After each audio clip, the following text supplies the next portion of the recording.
Hello everyone. Now we are going to discuss Fourier series of a function in a arbitrary period. Okay. So हमने इससे पहली videos में Fourier series of a function in arbitrary period का concept आपको बताया था and उसमें हमने 0 to 2L टाइप का जो भी हमारे पास पीरियड था, इस टाइप के पीरियड में हमने फंक्शन की फोरियर सीरीज फाइंड की थी और वहाँ पर हमने आपको दोनों टाइप के फंक्शंस की फोरियर सीरीज फाइंड की थी। जब फंक्शन जो था हमारा वो कॉन्टिन्यूअस था तब भी, और जब फंक्शन डिसकॉन्टिन्यूअस था तब भी। सो आज हम जो है वो बात करेंगे जब हमारे पास जो पीरियड होगा वो किस टाइप का होगा, -L to L टाइप का पीरियड होगा। ये एक आर्बिट्रेरी पीरियड है। सो इस टाइप के पीरियड में हम फंक्शन की फोरियर सीरीज को डिस्कस करेंगे, चाहे वो फंक्शन कॉन्टिन्यूअस फंक्शन हो या फिर वो डिसकॉन्टिन्यूअस फंक्शन हो। ठीक है।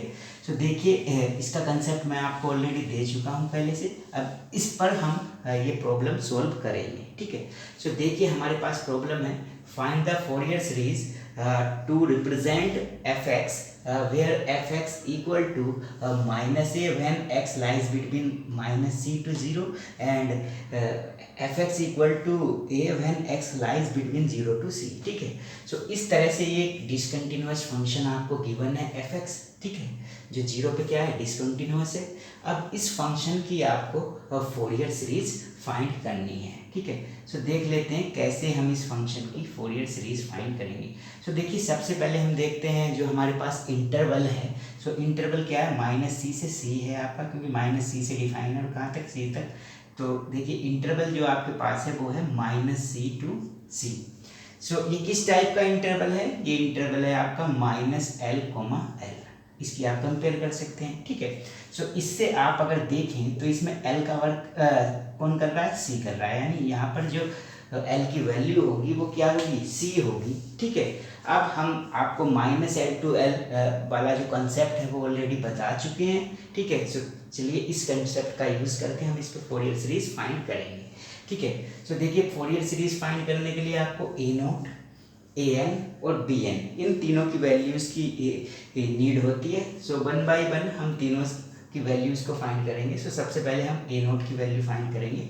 सो a0 का क्या फॉर्मूला हमने आपको बताया था, जब -L to L होता है इंटरवल, तो उसके लिए हमने a0 का फॉर्मूला बताया था आपको, 1/L -L to L fx dx। ठीक है। अब मैंने आपको वहाँ कॉन्टिन्यूअस फंक्शन की भी और डिसकंटिन्यूअस फंक्शन की भी बात की थी।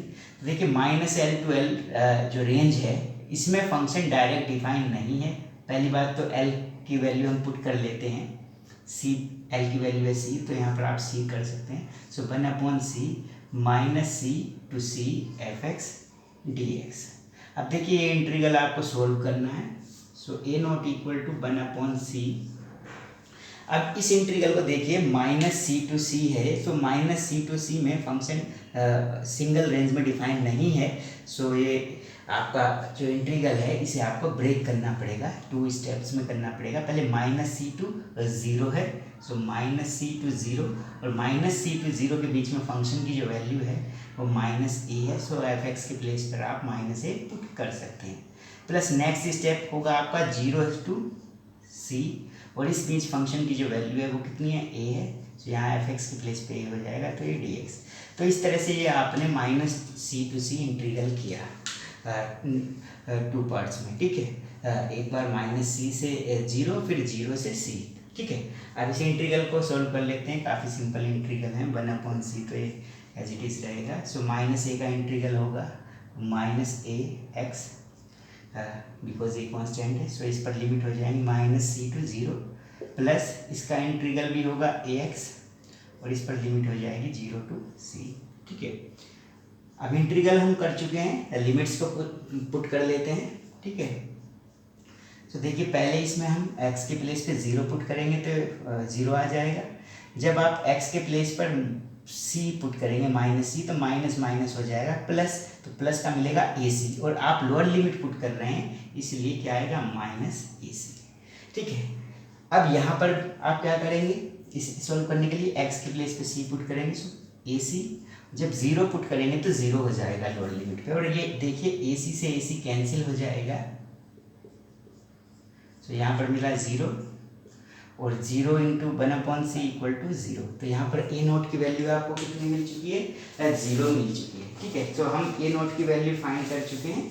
अब हमें किसकी वैल्यू फाइंड करनी है? ए एन की वैल्यू को हमें फाइंड करना है। ठीक है, सो देखिए हम यहाँ पर ए नोट की वैल्यू नोट कर लेते हैं, बिकॉज बाद में हमें नीड होगी इसकी, और इसे रख करके हम ए एन की वैल्यू को कैलकुलेट करेंगे। ठीक है, तो देखिए ए एन क्या होगा? ए एन इक्वल टू का क्या फॉर्मूला बताया था हमने? 1/L minus L/L f x cos n pi x upon L dx। तो ये ए एन का फॉर्मूला हमने आपको बताया था। सो देखिए सबसे पहले तो इसमें L की वैल्यू पुट कर लेते हैं। तो 1/L का वर्क कर रहा है C, तो 1/C minus C to C f x cos n pi x, और यहाँ पर भी L के प्लेस पे क्या आ जाएगा? C आ जाएगा। ठीक है, अब ये फंक्शन कंटिन्यूस नहीं है माइनस C टू C में। ठीक है, सो 2 स्टेप्स में आपको इंटीग्रल करना होगा। सो देखिए कर लेते हैं। So a n equal to 1/C तो आप बाहर रख सकते हैं। इसे minus C to C 0 integral करेंगे पहले। सो माइनस C टू 0, इसके बीच में फंक्शन की वैल्यू है -a, तो यहाँ पर -a पुट कर देंगे, और ये cos n pi x upon C as it is रहेगा। प्लस नेक्स्ट स्टेप होगा 0 टू C, और इस बीच में फंक्शन की जो वैल्यू है वो कितनी है? a, तो यहाँ पर a पुट कर दें, और ये हो जाएगा कोस n pi x upon C dx। ठीक है, सो a n equal to 1/C। अब इस इंटीग्रल को सॉल्व करना है, तो -a तो कांस्टेंट है, बाहर ले सकते हैं इंटीग्रल से, और इसका इंटीग्रल होगा कोस का sign n pi x upon C, और ये x का कोफिशिएंट है n पाई अपॉन C। सो इससे आप डिवाइड करेंगे, सो ये हो जाएगा C ऊपर आ जाएगा, और ये n पाई नीचे यहाँ पर। ठीक है, और इस पर लिमिट आपकी हो जाएंगी -C टू 0। सिमिलरली आप इसका इंटीग्रल भी करेंगे, तो ये तो कांस्टेंट है आपका बाहर, कोस का इंटीग्रल फिर से यही हो जाएगा C n पाई, और ये कोस का हो जाएगा यहाँ पर sign n pi x upon C, और इस पर लिमिट हो जाएगी आपकी 0 टू C।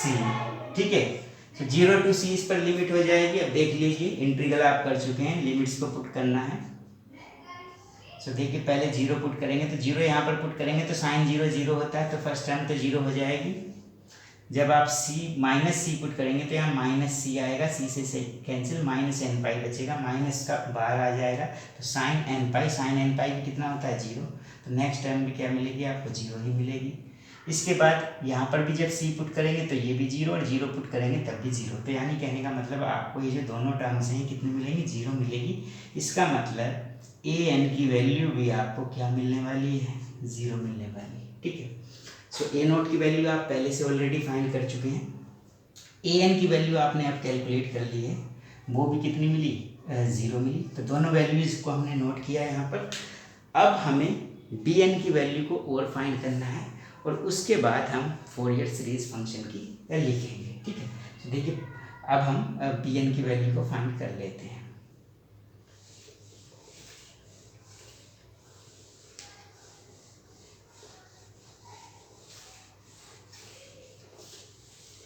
सो फंक्शन में बी एन की वैल्यू फाइंड करेंगे।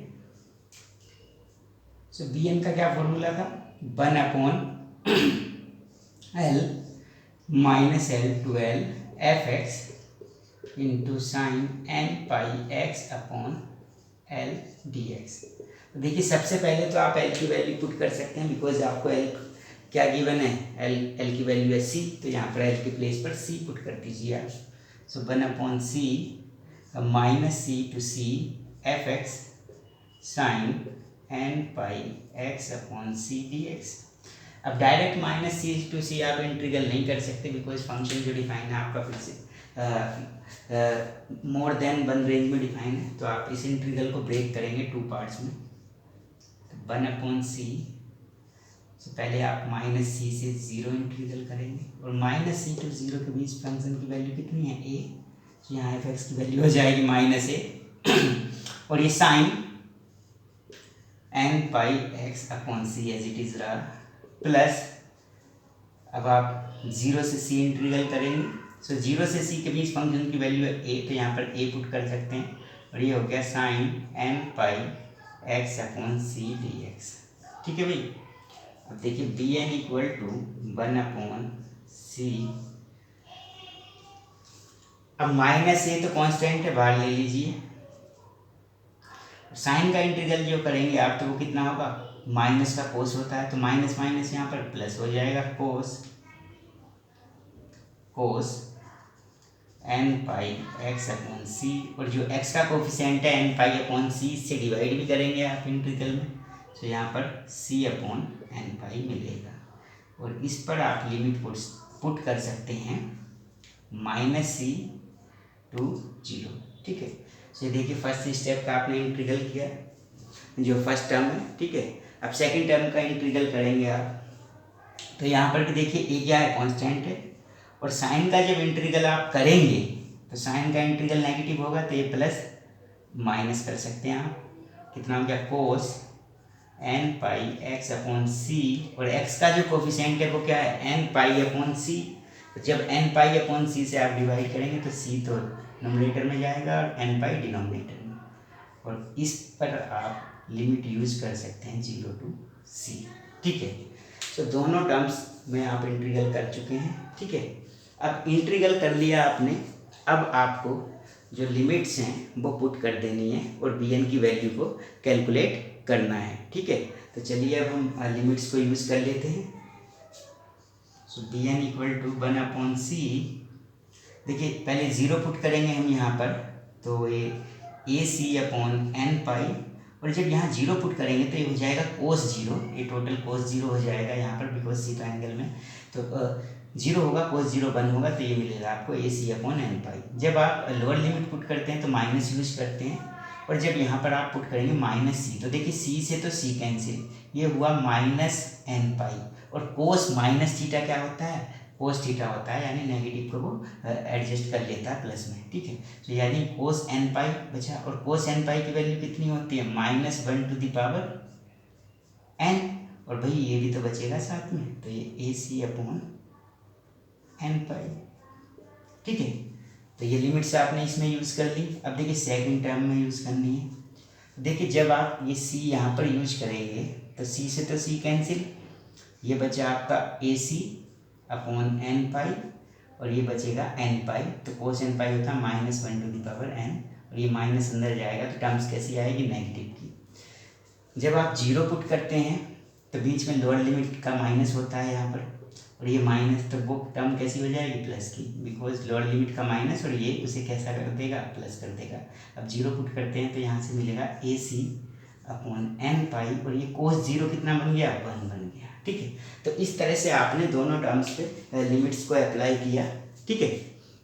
अब देख लेते हैं, इसे थोड़ा सिंप्लीफाई कर लेते हैं। अगर कुछ टर्म्स कैंसिल हो सकती हैं तो उन्हें कैंसिल कर लेते हैं, अदरवाइज कैंसिल नहीं होती हैं तो ऐड कर लेते हैं। ठीक है। तो देखिए ये भी प्लस की टर्म है और ये भी प्लस की टर्म है, तो यानी कहने का मतलब दोनों कैंसिल नहीं होंगी, ये दोनों नेगेटिव टर्म है। ठीक है। तो कैंसिल तो होंगी नहीं, तो ऐड कर लेते हैं।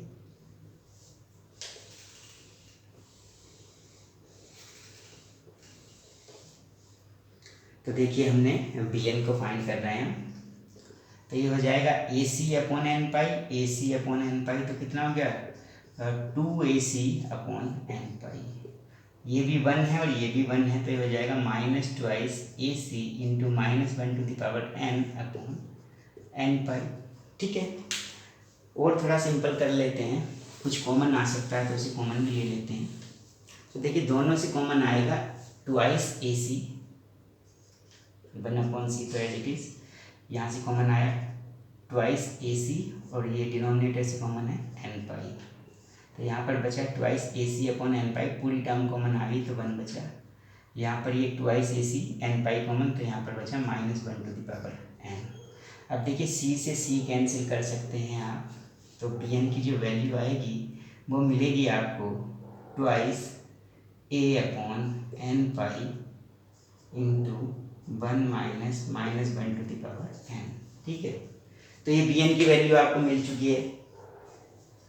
तो आप B N, A naught, a n और बी एन तीनों आपके सामने हैं। ए नोट, ए एन और ये बी एन, तीनों की वैल्यूज को आपने फाइंड कर लिया है। तो अब आप फंक्शन की फोरियर सीरीज को लिख सकते हैं। ठीक है, तो देखिए अब आपको फंक्शन की फोरियर सीरीज लिखनी है। तो देखिए अगर हम लिख लेते हैं,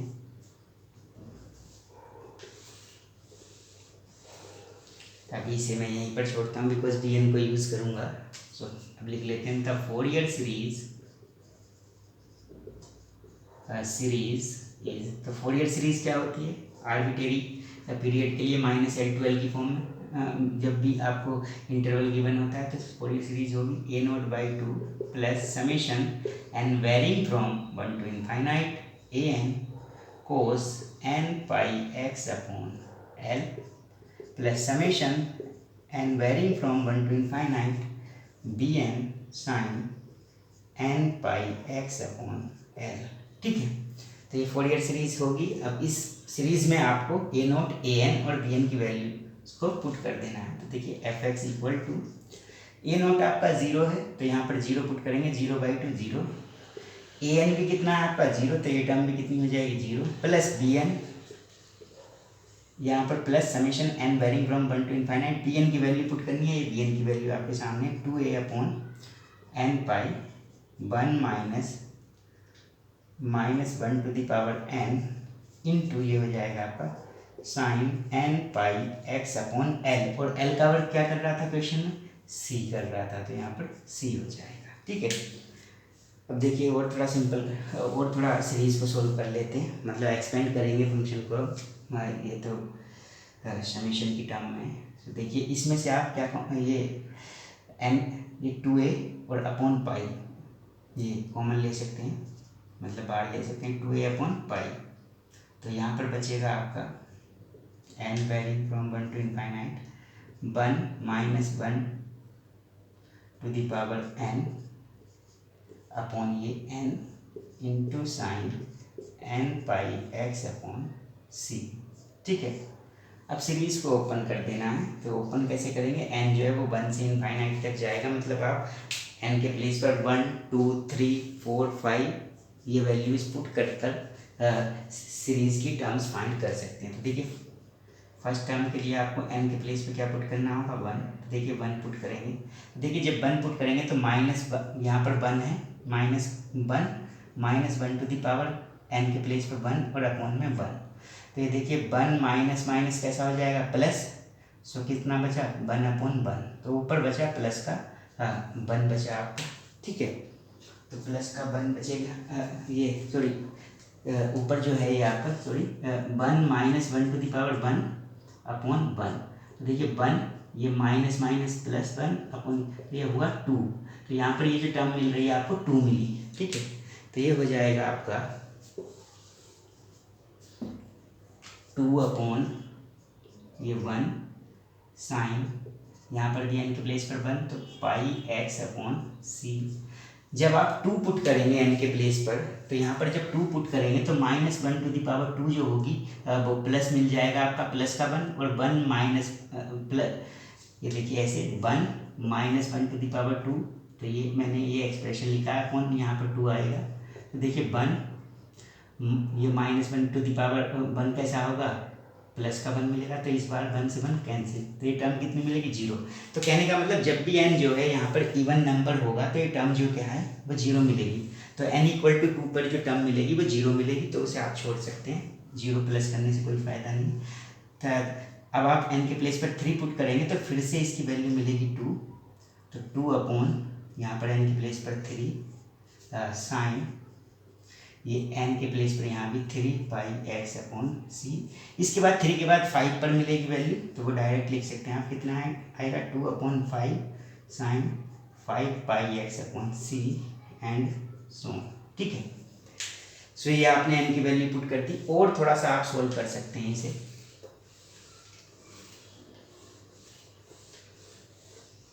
इस सीरीज से आप 2 कॉमन ले सकते हैं, तो ये 2 जब कॉमन आएगा तो ये 2 2 जा 4 हो जाएगा।